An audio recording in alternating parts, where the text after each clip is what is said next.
आज की हमारी कहानी एक महत्वपूर्ण सीख देने वाली घटना पर आधारित है। यह घटना उस समय की है जब गौतम बुद्ध अपने शिष्यों के साथ बैठे हुए थे और उन्हें कुछ महत्वपूर्ण बातें समझा रहे थे। तभी एक आदमी क्रोध और गुस्से से भरकर बुद्ध के पास आता है और बुद्ध का अपमान करने लगता है। बुद्ध की प्रतिक्रिया और उनके धैर्य ने उस व्यक्ति के जीवन को बदल दिया। यह कहानी दर्शाती है कि कैसे बुद्ध की शांति और सहनशीलता ने एक क्रोधित व्यक्ति को शांत किया और उसे एक नई दिशा दिखाई। आइए इस प्रेरणादायक कहानी को सुनें और इससे मिलने वाली सीख को अपने जीवन में उतारें। ध्यान से सुनिए और शांति की इस यात्रा में हमारे साथ आइए।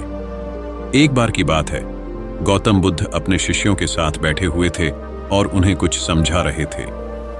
बुद्ध के सभी शिष्य बड़े ध्यान से उनकी बात सुन रहे थे। बुद्ध और उनके भिक्षुओं ने देखा कि एक आदमी तेजी से उनकी ओर आ रहा है। वह आदमी बहुत गुस्से में लग रहा था और कुछ बड़बड़ा रहा था। उस आदमी को देखकर गौतम बुद्ध के कुछ शिष्यों को लगा कि वह कुछ बुरा करने के इरादे से आ रहा है। इसलिए गौतम बुद्ध के दो शिष्य दौड़कर उस आदमी के पास गए और उसे रोक लिया। उन्होंने उस आदमी से पूछा, तुम कौन हो और तुम्हें किससे मिलना है? वह व्यक्ति गौतम बुद्ध के शिष्यों से कहता है, मेरे रास्ते से दूर रहो, आज मैं इस बुद्ध को सबक सिखाऊंगा।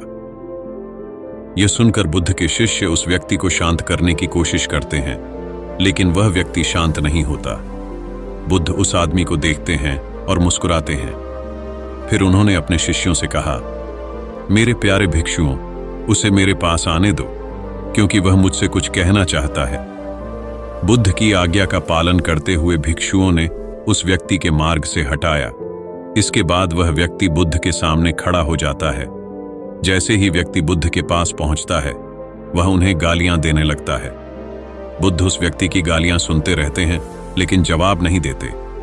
काफी देर तक गालियां देने के बाद व्यक्ति को एहसास होता है कि उसकी गालियां बुद्ध पर कोई असर नहीं डाल रही हैं।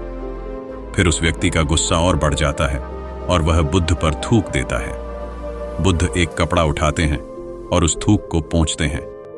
यह देखकर गौतम बुद्ध के सभी भिक्षुक क्रोध से भर जाते हैं, लेकिन बुद्ध की अनुमति के बिना कोई भी भिक्षुक अपना क्रोध व्यक्त नहीं करता। वह व्यक्ति फिर से बुद्ध पर थूकता है और बुद्ध एक बार फिर कपड़ा उठाकर थूक को पोंछते हैं। बुद्ध मुस्कुराते हुए पूछते हैं, मित्र, क्या तुम कुछ और कहना चाहते हो? बुद्ध का यह प्रश्न सुनकर वह व्यक्ति गहरे तरीके से हिल जाता है।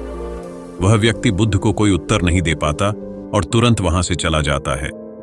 गौतम बुद्ध के सभी भिक्षुओं के मन में यह सवाल उठता है कि बुद्ध ने उस व्यक्ति से ऐसा क्यों पूछा जब वह इतनी अपमानजनक बातें कर रहा था।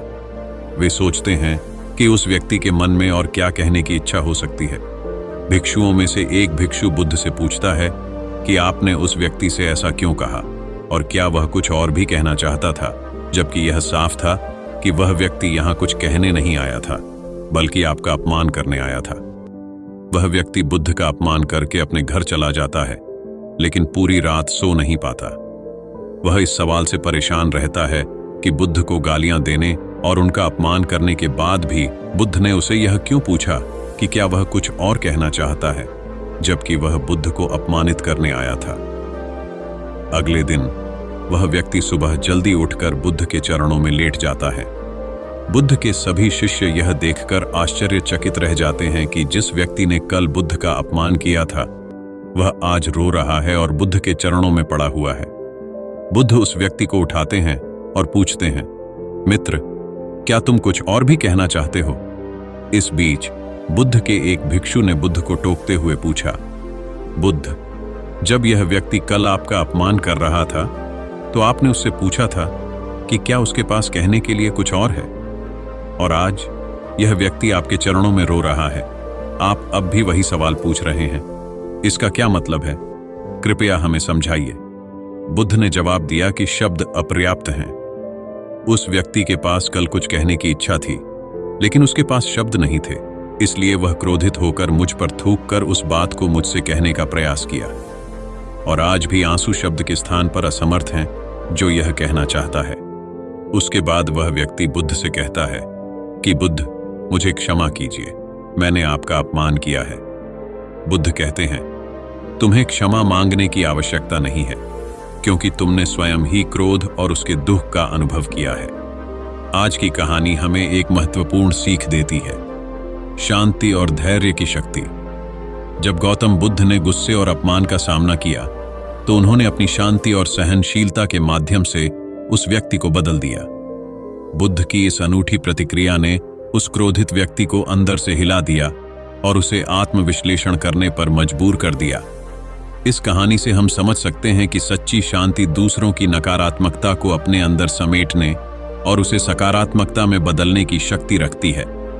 बुद्ध ने अपनी निष्कलंक प्रतिक्रिया से यह प्रमाणित किया कि शांति केवल बाहरी परिस्थितियों पर निर्भर नहीं होती, बल्कि यह हमारे भीतर के दृष्टिकोण और धैर्य से उत्पन्न होती है। इस प्रेरणादायक कहानी को सुनने के बाद आइए हम अपने जीवन में भी धैर्य, सहनशीलता और शांति को अपनाने की कोशिश करें। अपनी आंतरिक शांति को बनाए रखते हुए और दूसरों को सही दिशा दिखाते हुए हम भी अपनी और समाज की भलाई में योगदान दे सकते हैं। ध्यानपूर्वक सुनिए और शांति की इस यात्रा में हमारे साथ जुड़े रहिए। हमारे चैनल पर नए और प्रेरणादायक कहानियों के लिए सब्सक्राइब करना न भूलें। धन्यवाद।